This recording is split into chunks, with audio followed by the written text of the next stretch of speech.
We also had the switch on the wall, and we had the old siren on the water tower, and we also flicked the switch that would turn on the siren so the volunteer fire department would go down to the place and do that. I'll never forget when I first got, I had to be about 16, 17 before I could take those calls, you know, because this little squeaky 13-year-old voice wasn't reassuring to, you know, the barn's on fire, send the fire trucks, click. We're going to have to wait for another call on that one. So, okay, here's my conflicts. You have these slides. We can't see the slides at all from here, and we keep knocking over this monitor. So I'm going to roam a little bit. So a couple of things is where I came up with this. So what I did is we're going to talk about lots of organizations. Rachel talked about the PERT Consortium. We're going to have a whole thing from NATF, and Kim did a nice introduction on that this morning. I'm going to give just a couple of shout-outs to the Anticoagulation Forum and to the into Mackey. I think you've been familiarized with those groups over the past, and what I did for this talk then is I reached out to the AC Forum board members, who you can see up on this slide, and asked them what they thought were maybe the most important articles of the last year, and that's actually how I got to this. Also, a couple of suggestions and some tools. Mackey, which is 6 anticoagulation clinics in the state of Michigan, centered in the coordinating center is at University of Michigan. Henry Ford, Beaumont, etc. have there. All the Mackey members, please raise your hands here so folks can see who they are. So a bunch in the audience. Really, that group developed these cards. Here are 2 cards on peri-procedural bridging, one for warfarin and one for the DOACs, which I think is a handy tool. So we're going to make this case-based. Everybody pick up your audience response. At break, I checked. I think we're working now, so let's go with the first case. And then here is the studies that we're going to talk about. And the ones that have this little square, the Anticoagulation Forum symbol, those have free webinars that are archived. So if you want to hear more about these studies, these are always with usually either the first or the senior author. So on those trials, you go back, use this as a resource, click into AC Forum, and you can watch an hour discussion with the author, with the folks that actually did the trials. So first one, 61-year-old female, large superficial vein thrombosis, however you're going to define large, not at high risk for bleeding. How would you treat this patient? A, B, C, D, E. Please click. Please click. You have to, this is the interactive part. I'll give a couple more minutes because this is the first one that we're doing that will hopefully work this morning. Can I see results, please? Great. Okay, so somebody said fondaparinux. Now, Rachel, I have found if you ask people to raise their hands, they won't do that. So what I usually do is I bribe people to tell me what this is with a little bit of the swag we have at the table. Who said fondaparinux? There you go. So Dr. Shaw wants to give this patient $1,200 of shots for the next 45 days. Outstanding. Thank you for playing, Renee. Okay. So, and that is the problem with fondaparinux because it does cost that amount. But that's the foundational study in which we have this coming up for, because that study done, the Callisto trial several years ago, showed that that actually had some advantage. The pragmatic is the cost and the injections. So the surprise trial is trying to see, because that was the standard now is fondaparinux, the surprise trial is, can we use a DOAC? Can we use a pill instead of the injections, and is that useful? So this is rivaroxaban as good as fondaparinux for the treatment of superficial vein thrombosis? What you have to know as background is about 5% over the next 3 months of superficial vein thrombosis will go to become a deep vein thrombosis, or there is some rationale to treat these. It's a randomized trial, German, 27 sites in Germany. Clots had to be more than 5 centimeters, so not these little tiny ones that you'll sometimes see on the ultrasounds. The intervention is 10 milligrams. Let me say that, 10 milligrams, so not the full dose. This isn't the acute deep vein thrombosis doses that we're using. We're using 10 milligrams, which is the prophylactic dose, or compared to fondaparinux, 2.5 milligrams, that is what was used in the previous trial. The outcomes are what you would expect at 40 to 5 days are measured, including symptomatic VTE, or an extension where the clot is getting better. And then ISTH-ish, a little variation on that. You'll hear a lot about this definition of major bleeding by the International Society of Thrombosis and Hemostasis. And our next speaker, Dr. Schulman, actually led the paper that made that definition that is utilized worldwide in most clinical trials. So you have these. I know the font is small, but you have those in your book. At the end of the day, what we have is that we have not a lot of difference if we look at there was no major bleeding. I'll do the no major bleeding over there on that side. And clinically relevant major bleeding, however, highlighted in green on the bottom, on the third to the bottom row, showed that it was a little more with the rivaroxaban than was the fondaparinux. What I would really like you to do is pay attention to the deep vein thrombosis, which is in the middle of the screen, though, and it's showing that at 90 days, that's 6%, exactly what we have seen in other trials, where that was 1-2% with fondaparinux.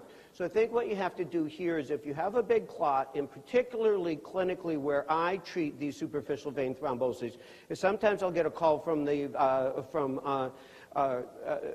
ultrasound department, and they'll say, yeah, it's not a deep vein thrombosis, but you know, if it was a half a centimeter longer, it would have gone into the femoral vein. Sometimes I will treat those when they're real close.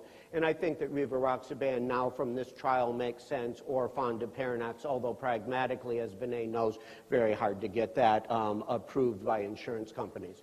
We're going to go fast, so buckle up. We're going to go through a lot of these. Next case, get your clickers out. 64-year-old man, non-provoked or idiopathic pulmonary embolism, normal liver and kidneys, completed 6 months of warfarin. Now what would you do? Stop treatment, continue. You can see the foils. Please vote. And I'll give that just 10 seconds. And I will get another one of these really spiffy prizes. Really nice, isn't it, Vinay? We went all out this year. All right, let's see the results, please. Well, there's consensus. It sort of looks like your PERT slide, Rachel. Okay, so who said rivaroxaban 10 milligrams? That was the most popular. Raise hand. This is the interactive. There you go. Okay, aren't these nice? Really? Glad you came. Almost worth the price of admission. So, okay, all right. So I think that's very reasonable. Let's go through the study, which is the Einstein Choice study. Came out in New England just about a year ago. Is extended VTE prophylaxis or treatment, with full dose Riva or low dose more effective than aspirin? Now, for those of you that said aspirin, remember that we have two trials, both in the New England from several years ago, the Aspire and the Warfarin trials, and both of those told us that aspirin helps a little bit.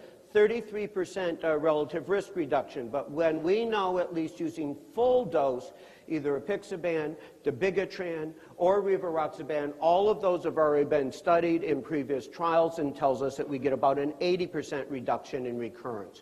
So here, the thought was placebo probably isn't the comparator anymore, because what we have now is we have aspirin with low bleeding risk, certainly very, very cheap, and that should be the comparator. So to the credit of these trialists, they looked at what I think was starting to become the new comparator, and placebo was no longer the comparator. Jeff Weitz at McMaster led this trial. It's a randomized trial. Everybody had been treated already for about 6 months at least, and then they were randomized to one of three arms.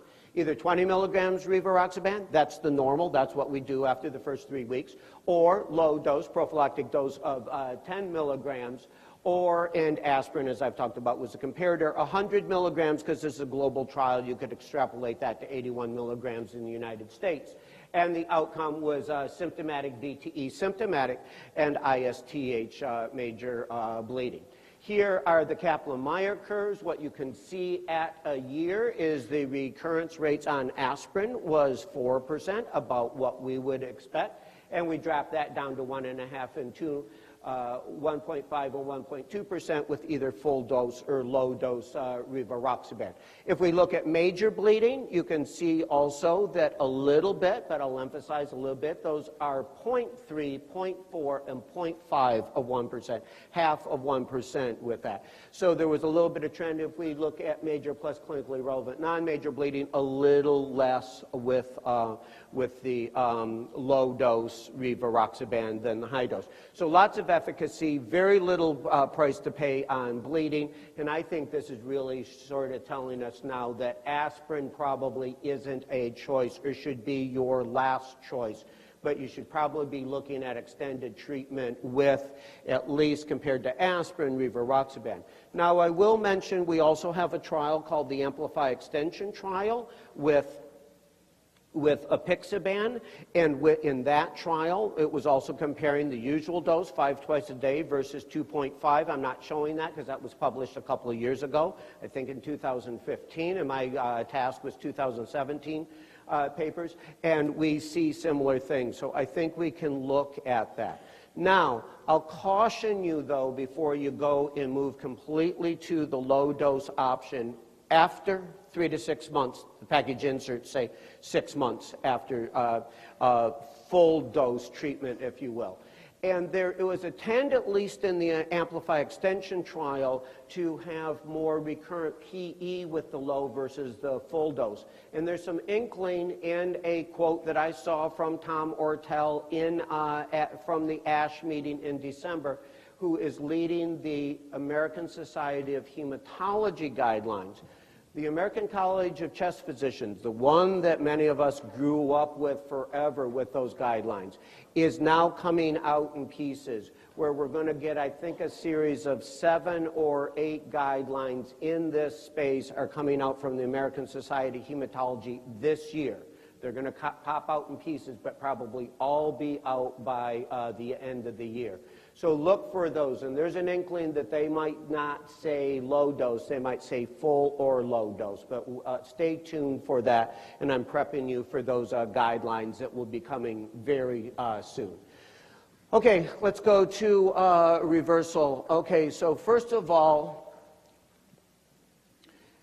you don't care how many prizes I give you, okay? If I ask you to try to pronounce that, who can do that, okay? So the way I remember that is I dare you to pronounce it. I dare you Cizumab, okay? So Joanne Van Ryn, who is the PhD at Beringer, who actually developed the molecule, taught me that one. So, okay, this is a cohort study. We have to be careful when we're looking at reversing an anticoagulant. We don't have a control group, so you can't do a randomized clinical trial because we don't know what we're going to randomize to. So this is a cohort study of 503 patients. This was presented, publication came out in August, was presented as a simultaneous release in the New England at ISTH meeting in Berlin. This was the full cohort. 2 years prior to that, Charlie Pollack also presented with a simultaneous release in New England, half of the study at the meeting in Toronto that Sam actually led that entire meeting. So I've teased Charlie 1 trial, 2 New England papers, 2 plenaries at ISTH. He did well with that, didn't he, Sam? Yes, okay. So cohort study, 503. The first paper was out in 2015. 2 doses of this for all the pharmacists in the room. Why is this 2 things? Because from the kinetics, BI thought that the dose was probably going to be 2.5 milligrams. It was going to get approved. So they made all the bottles with 2.5 grams. And then what the FDA said, they said, let's do 5. So that's why it comes in a box with 2. You got to give both. I'm going to go through this very quickly. One of the things to remember is what we do to measure dabigatran is either the dilute clotting time or the ecarin clotting time. We don't do those commercially very often in our hospitals, but that's how you should measure that. What this slide is just shows you that right after you have the baseline level, this is the dilute clotting, the dilute thrombin time, right after you give this, literally within a minute or two, you can't detect dabigatran activity anymore with the Beth's test. What I would bring your attention to is it says 301 patients in the bleeding group on top, and then it says 276 patients highlighted in blue. The reason for that is because patients coming in with severe bleeding, we need to move fast, we want to give the drug. So what we're doing is that when we're giving, now it's commercially available, about $3,500 worth of drug, is that you don't sometimes have a chance to get your results back. This says that in 200, they drew the blood, then they gave the idarucizumab, but only 276 of those patients actually had an elevated. So a proportion of those patients actually got drug, but they actually didn't have important dabigatran levels on board, and I think we'll find the same thing, and that behooves us in our hospitals and clinics. Before your pharmacy gives you the $3,500 worth of drug, they're probably going to want to know if you think you really got dabigatran on board. What is important also on the bottom bullet is that the mean time to cessation of bleeding was about 2.5 hours. They also have a procedure group, so a surgery group. That's 200 patients. Same thing with the 185. I will pull you to the first sub-bullet under the 197 right there. 93% of the patients, as deemed by the surgeons, felt that hemostasis was normal. So there you have sort of the clinical outcome. The graft is just the biochemical outcome. Now, very important, I think that we should take this, and we all know this, but if your patient is on an anticoagulant and they either bleed or need emergent surgery, they're sick. The mortality rate, 6% in the bleeding group, 7, almost 8% in the urgent procedure group. And the 30-day mortalities, I think this was really insightful because they had this large group of patients now, was a 16% death rate from intracranial hemorrhage. We're used to hearing from warfarin, 20 to 40%, so this falls into that range also. Okay. I will just mention the NEXA-4 study that came out in September 2016. The reason that I'm bringing that up is because the FDA is due to come out with their decision on Dexanet alpha next Friday. So in 7 days, we expect to hear whether we're going to have this available. So I thought I'd just briefly run through it today. It's same sort of thing. This is in Dexanet alpha. This is what you will use for the anti-10A DOACs. Okay, 67 patients at the American College of Cardiology. This just a couple of months ago, about 3 times as many was presented in abstract. I'll just show you the New England paper things because that paper is not out yet. This was on 67 patients. Very similar study, very similar drop in anti-10A levels, correlated to either enoxaparin, apixaban, or rivaroxaban, okay? The efficacy for bleeding, this is only studying bleeding patients, however. This is not studying patients on a 10A inhibitor that need an urgent procedure. You see circled up in top, 79% was what the clinicians felt was the hemostatic efficacy. And then very important here, and I want to point this out, so the drug will be given, the pharmacists in the audience already know this, but the drug isn't given just as one time. It's a bolus plus an infusion, and it actually, those doses, depending on the timing of when the DOAC was taken and which DOAC was taken. The doses differ between DOACs because of the stoichiometrics. But what you have to do is if you just give the bolus, then your anti-10, then you start to lose effect. What you have to do is give the bolus and then maintain the infusion. Here, bolus only, bolus plus infusion. This is apixaban and rivaroxaban, respectively. Okay, so stay tuned because we might hear some news next Friday on this. Next one, 55-year-old male, stable coronary artery disease, myocardial infarction 4 years ago on aspirin, 81 milligrams. What would you do? Continue the same. It ain't broke, don't fix it. Low dose rivaroxaban, 5 milligrams, a change to, or add 2.5 milligrams BID. I did say 2.5 milligrams of rivaroxaban BID to the aspirin. Please vote.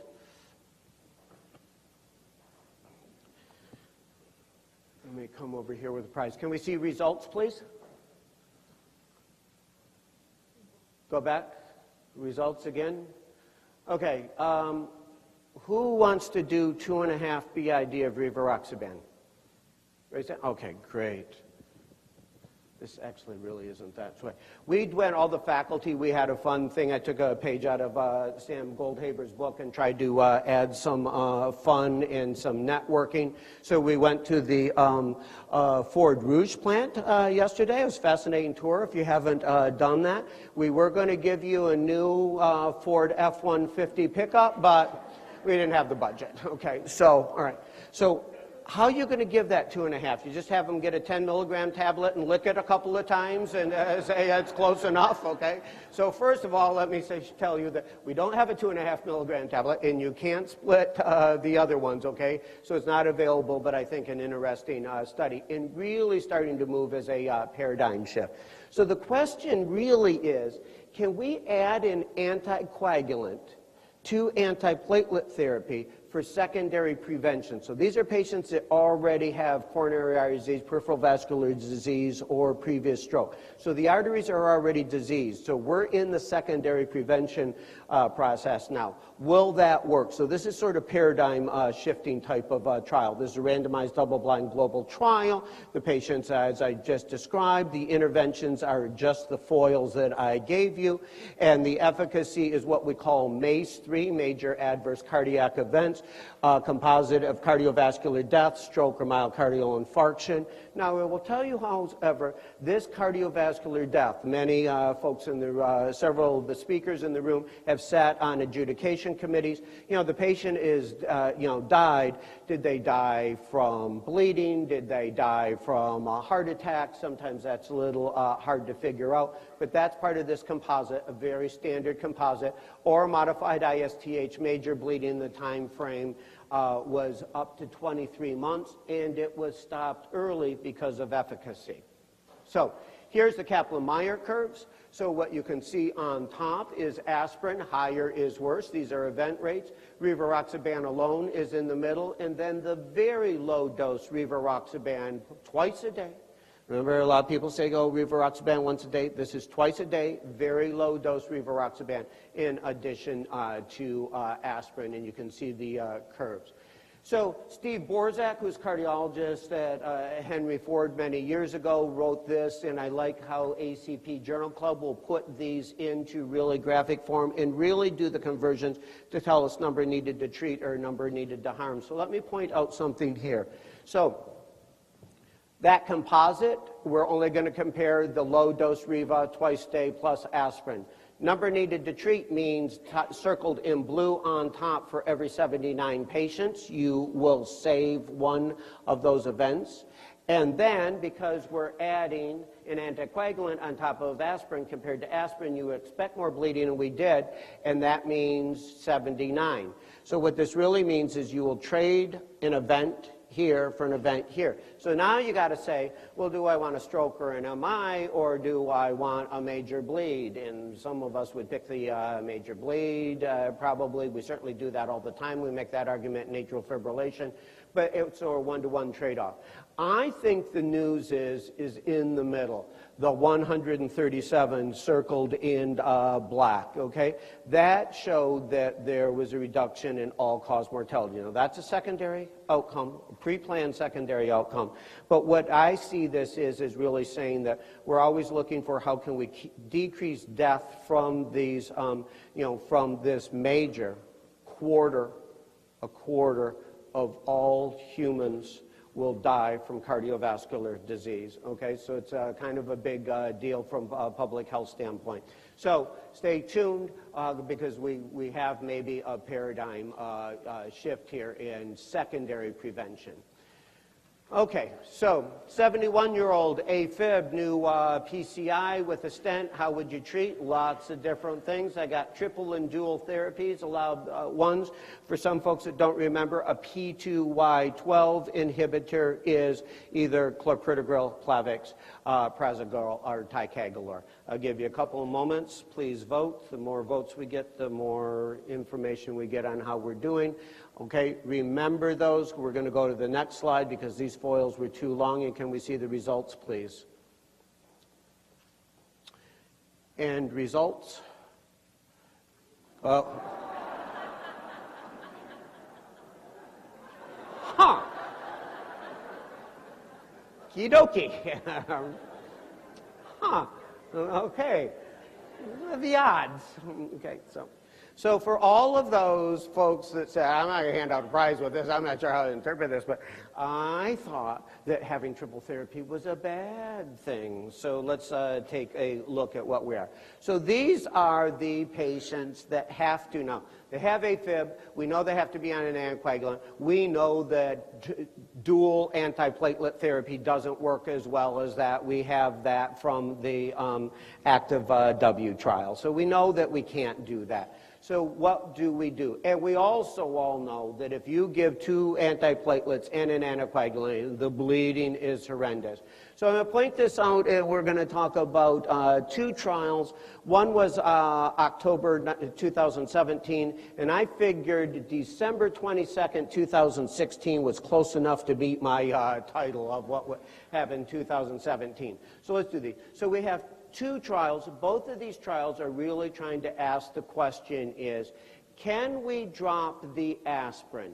Can we take triple therapy either with dabigatran or with rivaroxaban, but instead of being a DOAC, so is it DOAC, aspirin, and a P2Y12, mostly clopidogrel, or is it DOAC and a P2Y12 is what these questions are.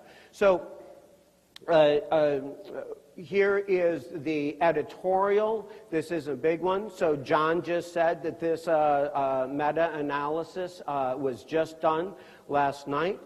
So I always hate that. That's your biggest fear. You're getting up here giving a talk, and the paper came out yesterday, and you're not aware of it. I get a pass. Mine was supposed to be 2017 articles. That's a 2018 article, so I'm safe, okay? But here is what Jonathan Piscini did in a sort of simplified, off-the-cuff meta-analysis. And I'll just show you on the top all the boxes, either with warfarin, with this dual versus triple, or if we have dabigatran or rivaroxaban, on the top, it is safer. Now, I think the question is, and that's with dropping the aspirin out. Now I think the issue is how efficacious, and when the first trial came out called the Woos trial on top, the concern was it was relatively small, only about 500 patients in the trial. Was that enough to tell us whether we were, sure, you're safer, but if you're having more clots, then that's not a good idea. But we didn't see the signal on the bottom box, and we don't see the signal with rivaroxaban, which is Pioneer, or dabigatran, which is Redual. So we're really, I think, starting to move now that we have 3 trials, to the AFib patient that gets a stent put in, probably not have it dropping the aspirin relatively soon after the stent, and then just continue with a single antiplatelet, P2Y12, and an anticoagulant, whether it be warfarin, dabigatran, or rivaroxaban, which are the 3 that have been studied so far. And then just for the other 2 DOACs, they are both ongoing. The apixaban trial is due, I think, to be reported probably next spring in a similar trial with edoxaban. So within the next year or 2, we may completely change this dreaded triple therapy that we've all seen in the anticoagulation clinics and move this to dual therapy, which will be really nice for our patients. Okay, this question was already asked in the first talk. 52-year-old breast cancer, new DVT, lower extremity, normal kidney, liver. How would you treat? Usual low molecular weight heparin and warfarin, low molecular weight heparin followed by edoxaban, which is in the usual way, or rivaroxaban. And the reason that you don't see apixaban or edoxaban on this list is because those haven't had reported trial results yet, and that's why I'm giving you the ones that have reported trial results. Could we see the results, please? Great. Okay, I agree. Low molecular weight heparin is our standard, okay? How many have actually seen patients that have been on, 3-6 months of low molecular weight heparin injections for their cancer-associated VTE? Raise your hand. I don't expect everyone will, okay? So I know when we look and I see those patients sometimes, I pull up the gown and I go, so where are you putting tomorrow's injection? Because it's bruised from the entire abdomen, the sides, all the thighs. I don't know where it is. This is a lot of work in pain and anguish for patients that are dealing with cancer. So it'd be really, really handy if we could treat them with a pill instead of an injection. So here is the trial. The Hoxsci VTE cancer trial, New England, presented simultaneous release when this was presented at American Society of Hematology. Gary Raskob of Oklahoma led it. Is edoxaban as good as low molecular weight heparin for cancer-related VTE? It's a randomized open label, non-inferiority, because the thought was if it's just as good, similar amount of recurrent clot and bleeding as is low molecular weight heparin, a huge advantage from a patient convenience standpoint, and also it's less expensive. So 1,000 patients, low molecular weight heparin, edoxaban prescribed in the usual manner. This is the correct dose adult heparin coming from Maggie Lee's clot trial in New England 2003. And the outcomes, they followed the patients for 12 months. Little hard, I know this might where you want to look at your paper instead. The primary outcome was the combination of clotting and bleeding. Were they the same? Okay, were they similar, actually? And it was. What I think I've highlighted in blue on the top with the recurrent VTE in red with major bleeding is what you do here is if you look at the absolute numbers, you're going to, so the edoxaban decreased the risk of recurrence by about 3% at a year, but it increased the rate of major bleeding by about 3% at a year when I do the rounding. So what you're going to have to do is that you're really kind of trading a symptomatic clot for a major bleed here. And so I think that this is a lot where we would do shared decision making. So this isn't a slam dunk, it's completely better and safer, but I think it is something that we're going to start to offer our patients, because these injections, when you're getting chemotherapy or radiation or just had surgery and dealing with all the angst of you have cancer, I think is really, really a step forward for our patients. Now, one caveat here is that in patients with GI bleeding, they had a lot, I'm sorry, let me say that again. In patients with GI cancer, they had a lot more GI bleeding with edoxaban. Remember, the direct oral anticoagulants, the theory is that they're in the intestines. Not all of these have, huge bioavailability. So you can maybe are coating the cancer that's in the GI mucosa with an anticoagulant, and that's why they're bleeding. So I personally would not use edoxaban in a patient with a GI cancer right now, unless it was maybe colon cancer and the whole cancer came out. But as long as they have active malignancy in the GI tract, I don't think that makes sense. And that's a subgroup analysis here in this New England paper. The rivaroxaban study was presented the next day at ASH. A little bit smaller study, has not been published yet, so I'm not showing that. But I think that we do have data with rivaroxaban now. I think when the paper comes out, I think that if it aligns with the abstract presentation, that will be another option for our patients. Ongoing trials with the other DOACs. And there's the Kaplan-Meier curves, and you have those. Okay. We'll go quickly. So 68-year-old scheduled for elective hip, no previous VTE. What would you recommend? Let me just switch gears here, and I'll go and not ask for voting on this one. So here's advanced slide for me, please. Great, advanced slide. So this is, I think, a fascinating study. So orthopedists love aspirin even though we're not quite sure, many of us in internal medicine don't know if it works that well, but what they do, they like doing that because they don't like the bleeding. So what you have to be careful with this trial is I'm afraid that the orthopedists are going to go, aha, aspirin worked, that's what I can do. That's not what this trial is. So this group, led by David Anderson a couple of years ago, showed that 10 days of low molecular weight heparin followed by aspirin was just about as good as 14 to, excuse me, 28, 30 days of low molecular weight heparin. But there is a lead-in of 10 days of low molecular weight heparin. This study says, what if we do 5 days of rivaroxaban and then randomize the patients to aspirin or continue rivaroxaban, okay? And rivaroxaban is approved for VTE prophylaxis and has been for years and years by the FDA. So that's what this trial is looking at. I'll cut right to the answer. So first thing I want you to get notice here and these are symptomatic clots. This isn't everyone got scanned with an ultrasound like we used to do in the old days being a couple of years ago.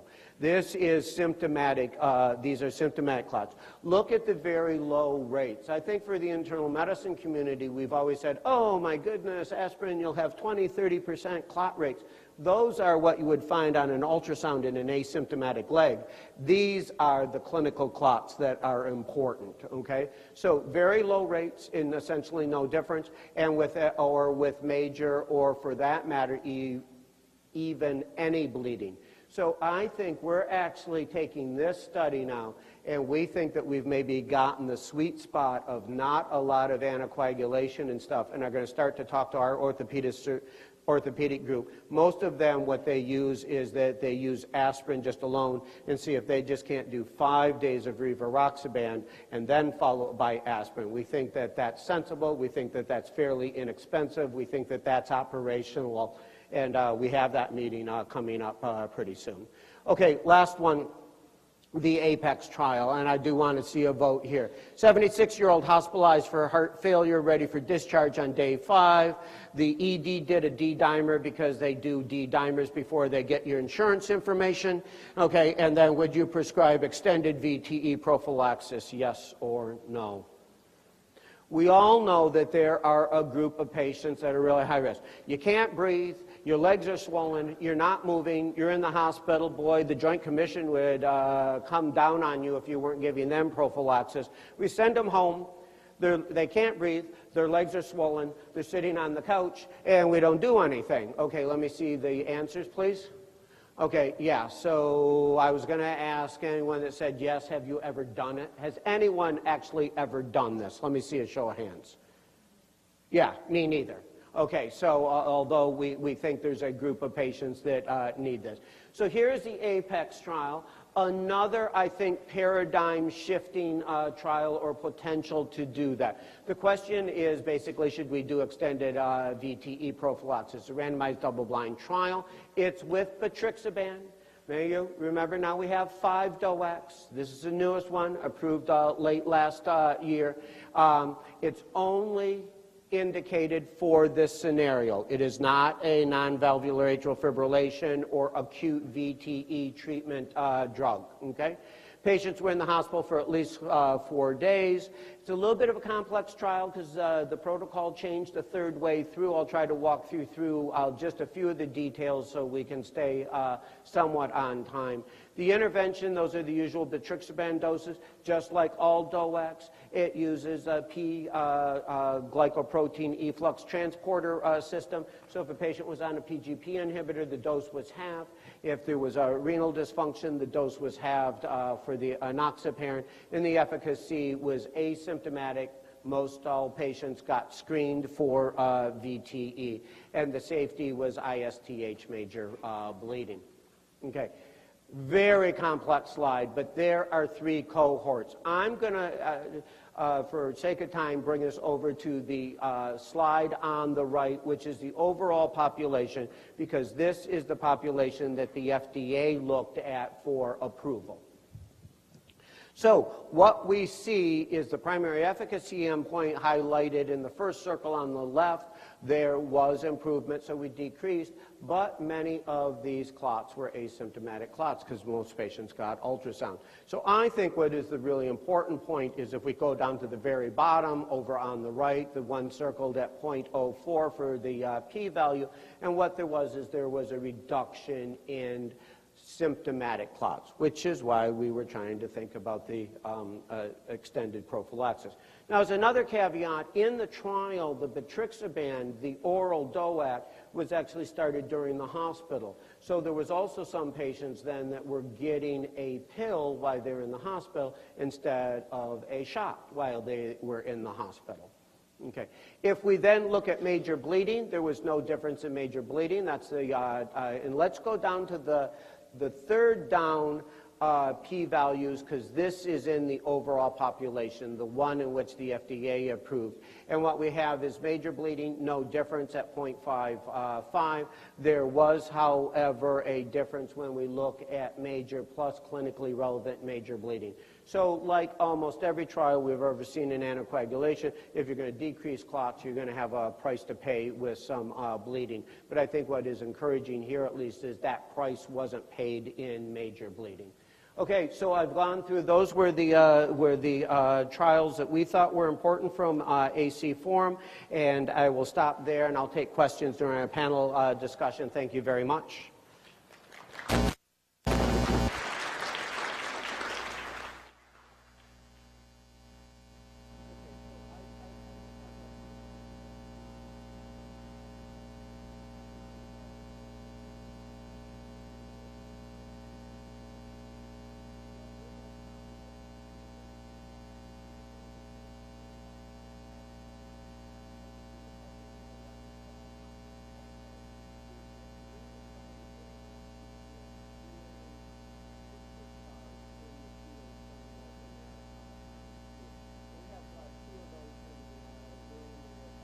The Sams, Goldhaber, and Schulman.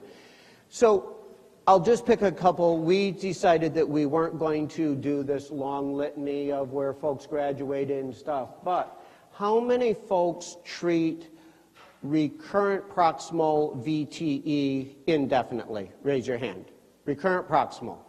This is an easy question. You can raise your hand. Everyone should raise your hand. We know that that is the standard. Sam led that New England paper almost 20 years ago. How many folks in the anticoagulation clinic are taking and trying to go maybe a little bit longer than 4 weeks of follow-up in really stable patients? Raise your hand. The Mackey folks are, all raise your hand. Dr. Schulman led that study, okay? So Rachel and I and Sam were having dinner last night, and Sam was saying, well, geez, you know, the university, you know, doesn't think I'm doing that much research. And, and Rachel and I fell over, and what'd you find? Only 725 publications. Really? Okay. You really, it's a pleasure to bring Sam up. He's the foundational. Lots of us do research in other areas or how to use the research. Sam's research has actually been creating the science and pushing the field forward. He's at McMaster, where lots of us think is the cornerstone of thrombosis and anticoagulation research on the planet. Sam, welcome very much.